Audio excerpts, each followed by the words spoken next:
फारूक अब्दुल्ला का बड़ा बयान कि किसी भी वक्त शुरू हो सकता है तीसरा विश्व युद्ध।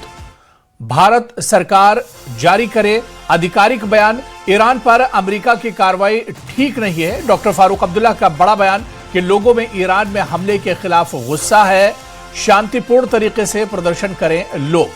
तो डॉक्टर फारूक अब्दुल्ला का बड़ा बयान आया। आपको बता दें कि उन्होंने कहा कि किसी भी वक्त शुरू हो सकता है तीसरा विश्व युद्ध।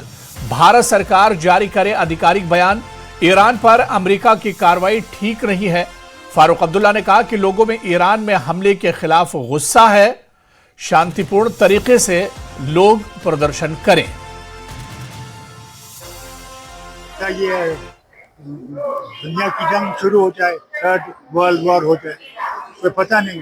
मुसलमानों में है, गुस्सा है और वो प्रदर्शन कर रहे हैं। उन्हें प्रदर्शन होना चाहिए जो अमन से होगा। ये तो भारत सरकार का काम है, इन्हें बयान देना चाहिए।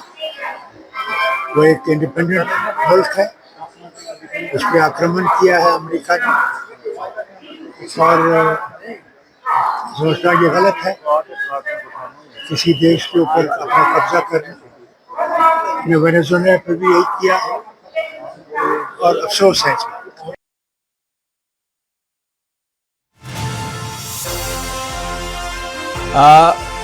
शांतिपूर्ण तरीके से लोग प्रदर्शन करें।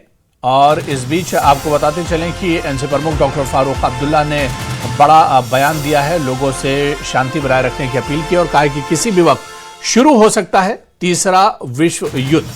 तो एक बड़ी चेतावनी डॉक्टर फारूक अब्दुल्ला की तरफ से दी गई है और उन्होंने कहा कि ईरान पर अमेरिका की कार्रवाई ठीक नहीं है, यानी जो कार्रवाई अमेरिका ने की है ईरान पर, उसे डॉक्टर फारूक अब्दुल्ला ने कहा कि यह कार्रवाई सही नहीं है।